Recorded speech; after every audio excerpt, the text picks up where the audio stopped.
Hello everybody, this is सिनान novel master 007। इस video में मैं आपको एक thriller murder mystery Hardy Boys case files 18 a killing in the market की समरी दूंगा। इस नॉवल में बहुत सारे सस्पेक्ट्स और एविडेंसेस हैं, तो इसीलिए इस वीडियो को ध्यान से सुने। कहानी बेपोर्ट के मार्केट में शुरू होती है, जहां हार्डी बॉयज अपनी आंट गर्टरूड के साथ शॉपिंग कर रहे होते हैं, जहां उनका पर्स चोरी हो जाता है। एक आदमी उस चोर को पकड़ता है और आंट गर्टरूड को पर्स लौटाता है। वो आदमी अपना नाम साइरिल बताता है और कहता है कि वो एक इन्वेस्टमेंट बैंकर है। एंड गर्टरूड उसे अपनी लाइफ की सारी सेविंग्स इन्वेस्टमेंट के लिए दे देती है और धीरे धीरे उन दोनों में रिलेशन शुरू होता है। पर अगले दिन से उसका कोई पता नहीं होता। वो गर्टरूड का सारा पैसा लेकर भाग जाता है। हार्डी बॉयज पता करते हैं कि उस आदमी का असली नाम हेनरी है और वो एक बड़ी कंपनी का बॉस है। उस पर लगभग 8-10 दिन पहले एक जानलेवा हमला हुआ था, जिसमें उसका एक क्लर्क मारा गया था, और तब से वो भेस बदल के बेपोर्ट में घूम रहा है। जब पुलिस इन्वेस्टिगेशन करने आती है तो गर्टरूड अपनी बड़ी निटिंग नीडल पकड़कर बैठी होती है।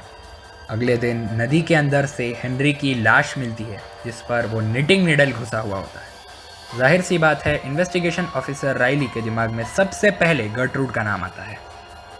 फ्रैंक हेनरी के घर पे और पता लगाने जाता है, जहां उस पर हमला होता है। वो वहाँ से बचकर निकल तो जाता है, पर उसे वहाँ हेनरी की डिवोर्स्ड वाइफ अलेक्जेंड्रिया का स्कार्फ दिखता है।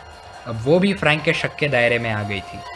फ्रैंक अलेक्जेंड्रिया के रेस्टोरेंट में जाता है और थोड़ी इन्फॉर्मेशन लेने की कोशिश करता है, पर वो उसे स्कार्फ के बारे में नहीं कहता। फ्रैंक पे हमला करने वाला आदमी अचानक वहाँ आता है। दूसरा दरवाज़ा खुलता है और बेपोर्ट सिटी का चीफ भी वहाँ आता है और फ्रैंक को कहता है कि वो आदमी भी एक डिटेक्टिव है और इस केस को इन्वेस्टिगेट कर रहा है। वो आदमी अपना नाम क्लिफ्टन बताता है। कुछ देर बाद पुलिस स्टेशन में ऑफिसर राइली को कोई 3 तस्वीरें भेजता है, जिसमें अंधेरे में आंट गर्टरूड और हेनरी नदी के किनारे चल रहे होते हैं, पर तीसरी तस्वीर में सिर्फ गर्टरूड भाग रही होती है और हेनरी नहीं दिखता। गर्टरूड कहती है कि ये वो नहीं है, पर पुलिस का शक और बढ़ गया था। हार्डी बॉयज को क्लिफ्टन से पता चलता है कि हेनरी के मरने के बाद सारी प्रॉपर्टी स्पीयर्स नाम के एक आदमी को मिलेगी, जो हेनरी का असिस्टेंट था। हार्डी बॉयज उसे मिलने न्यूयॉर्क जाते हैं, जहां वो उन्हें उसके कैबिन में लेके जाता है। वहां पर सब कुछ तहस नहस होता है और दीवार पर खून से बीवेयर यानी कि सावधान लिखा हुआ होता है। स्पीयर्स भी चौंक जाता है। स्पीयर्स उनसे कहता है कि हेनरी का एक बिजनेस कॉम्पिटिटर है फ्लेकमैन, जिस पर उसे शक है कि उसने ये सब स्पीयर्स को डराने के लिए किया होगा। और वो कहता है कि 1 हफ्ते पहले हेनरी को बिजनेस में एक बहुत बड़ा नुकसान हुआ था। जब ये सब मालूम करके हार्डी बॉयज वापस जा रहे होते हैं कि फ्लेकमैन के आदमी हार्डी बॉयज को उनसे मिलने बुलाते हैं। फ्लेकमैन के यहाँ वो हार्डी बॉयज से कहता है कि स्पीयर्स झूठ बोल रहा होगा कि फ्लेकमैन हेनरी का बुरा चाहता है। वो हार्डी बॉयज को स्पीयर्स पे नज़र रखने को कहता है, पर हार्डी बॉयज मना कर देते हैं और वहाँ से चले जाते हैं। फ्लेकमैन अपने आदमियों से हार्डी बॉयज को मार देने को कहता है, पर हार्डी बॉयज वहाँ से भाग निकलते हैं और डिटेक्टिव क्लिफ्टन को कॉल करते हैं। वो हार्डी बॉयज को पुलिस स्टेशन मिलने बुलाता है और कहता है कि फ्लेकमैन से दूर ही रहे। स्टेशन टेलीफोन के पास हार्डी बॉयज स्पीयर्स के असिस्टेंट बार्ट को एक ब्रीफ केस के साथ देखते हैं। ज़्यादा ध्यान ना देते हुए वो सीधा बेपोर्ट जाते हैं, जहां उनके डैड यानी आंट गर्टरूड के भाई फेंटन हार्डी, एक बहुत अक्लमंद डिटेक्टिव, वहां बेपोर्ट आते हैं। पुलिस को एक गवाह मिलती है जो कहती है कि मर्डर के रात संडे को उसने गर्टरूड और हेनरी को साथ देखा था। गर्टरूड कबूल कर लेती है कि वो उस रात नदी किनारे चल रहे थे, पर वो दोनों साथ में ही थे और तीसरी तस्वीर जैसा कुछ भी नहीं हुआ था।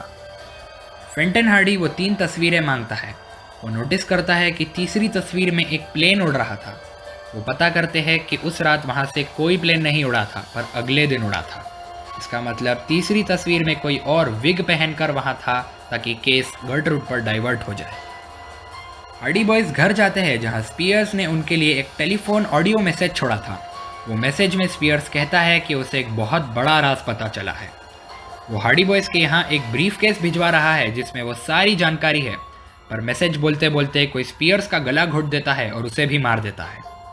हार्डी बॉयज को याद आता है कि उन्होंने बार्ट को ब्रीफ केस के साथ देखा था, पर उसे फ्लेकमैन के आदमियों ने पकड़ लिया था। फ्रैंक की गर्लफ्रेंड कैली भी कहती है कि वो साथ आएगी।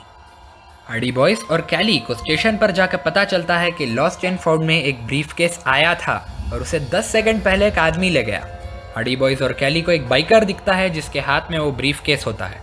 जो उससे लड़कर वो ब्रीफ केस ले तो लेता है, पर वो बाइकर कैली को पकड़ लेता है और फ्रैंक को कहता है कि अगर उसने ब्रीफ केस नहीं दिया तो उसकी गर्लफ्रेंड मारी जाएगी।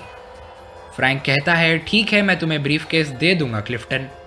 वो बाइकर अपना हेलमेट उतारता है और पूछता है कि उसे कैसे पता चला कि वो क्लिफ्टन है।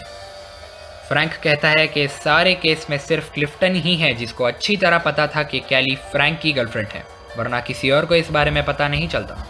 हार्डी बॉयज उस पर हमला करके कैली को छुड़ा लेते हैं। वो ब्रीफ केस हेनरी ने अपने असिस्टेंट स्पियर्स को सैटरडे रात में दिया था, जिसमें न्यूयॉर्क शहर के गैंग लीडर एडवर्ड की तस्वीर और उसकी सारी जानकारी थी। उसने अपना सारा इलीगल पैसा हेनरी को दिया था और उसे लगा कि हेनरी भाग जाएगा, और इसीलिए उसने उस पर हमला किया, जिसमें उसका क्लर्क मारा गया और हेनरी भागकर शहर में आ गया जहां उसे आंट गर्टरूड मिली। हेनरी की डिवोर्स्ड वाइफ अलेक्जेंड्रिया ने हेनरी को बेपोर्ट छुपने बुलाया। हेनरी के पास देश छोड़ के भागने के लिए पैसे नहीं थे, इसीलिए वो गर्टरूड का पैसा चुराता है।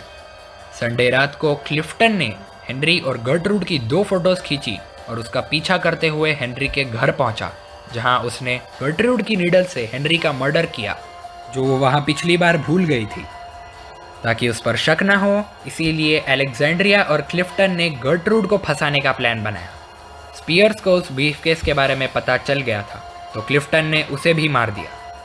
फ्लिकमैन का इस केस से कोई लेना देना नहीं था, वो बस डर गया था कि कहीं वो इन्वॉल्व ना हो जाए। इसी के साथ ये murder mystery Hardy Boys case files 18 a killing in the market novel खत्म होती है।